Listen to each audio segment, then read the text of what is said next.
What's up, GoldBoys community? I'm Eytan Shander. Here we have three bets, top three bets across week 2 in the NFL. All I need from you is to hit that thumbs up button. Don't worry, I'll hopefully give you a reason to subscribe here at the end. All of our odds are coming from FanDuel. More on that coming up. You can follow me on Twitter.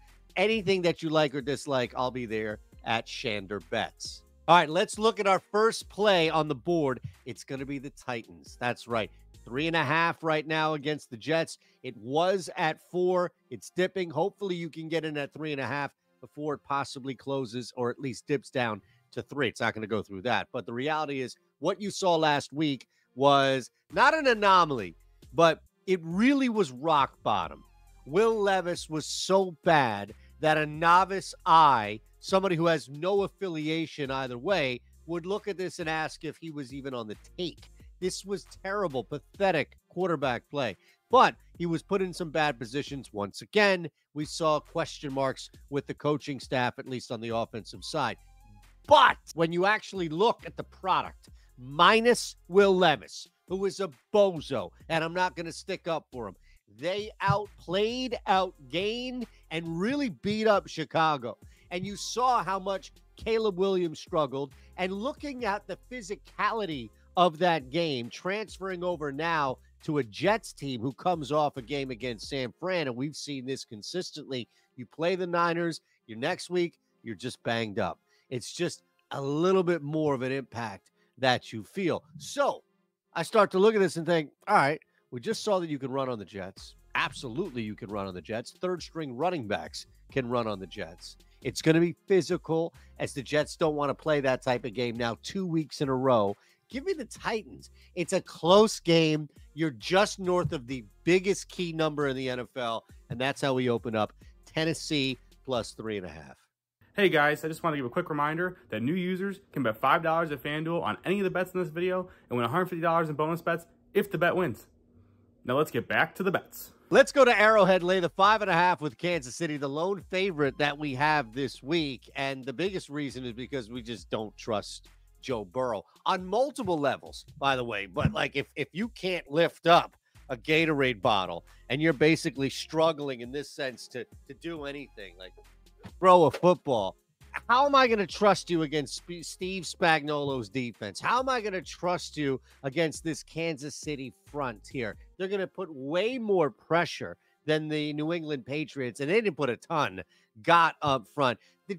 Look, the Chiefs are a better football team. We know that right now. The Cincinnati Bengals are an idea. They're a concept of what can be. The Kansas City Chiefs keep doing it year in and year out. Well, there's another injury. Yeah, again, to the most important player on their team in Joe Burrow. It's hard to ignore that. Also, let's not overstate the fact, really, that this was a bad loss, but for a couple of reasons to the Patriots. First, because they just made sloppy mistakes. Well, that's not always going to happen. Not always going. Yeah, you may not always turn the football over in the goal line situation or against the opponent there, but turning the football over can be a plague. Turning a football over is not going to be something that I'm just going to say is week to week here and that there's going to be some regression. You see bad teams make bad decisions.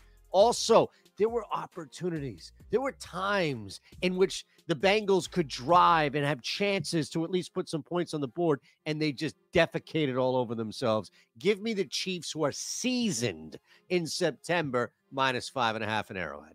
This one's down to 3. I thought we could still get it at 3.5, and I'm going to have to hit this. There's a reason why I left this last. I'm going to have to hit this in order for you to trust me on something like this moving forward. A, because, outside of having like JD or somebody step in here and be like, all right, this dude's cool.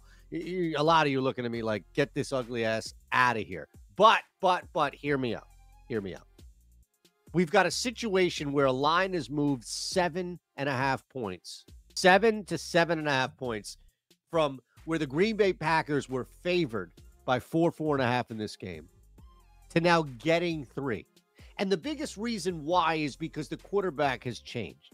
And I can tell you this, that on all of these betting boards, and I don't mean your betting boards, my betting boards, GoldBoys, or anybody like that. I mean the actual books, the betting boards back there.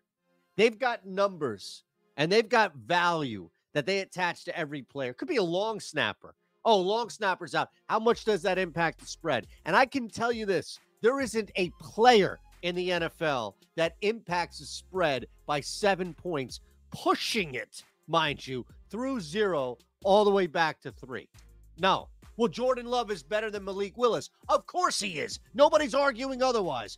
But the Green Bay Packers have a full week to prepare for this with a coach who is far better than anything Malik Willis had in Tennessee. Does that turn him into an all-pro? Absolutely not. But there is a manageable, logical, reasonable game plan here that doesn't ask Willis to be anything more than just get in, get out, and don't screw up. They're not going to ask him to make ridiculous throws and plays. There's going to be something set around that. So I absolutely want to take the 3 here. That's as low as we'll go. Don't make any mistake here. But the Colts come in frustrated. That's a tough loss against Houston. Anthony Richardson, fine, but he missed a couple of wide open plays deep. I think that there's some issues that they need to get through, especially after getting thumped like that. To be laying 3 on the road simply because of a quarterback change, watch out. We're jumping in with the Packers +3. So just to recap here one more time, it's the Titans +3.5. It's the Chiefs -5.5. And it's the Packers +3. Hit that thumbs up button. Subscribe here to the GoldBoys channel. Follow me at Shander Bets. And again, all odds courtesy of FanDuel. See you next week.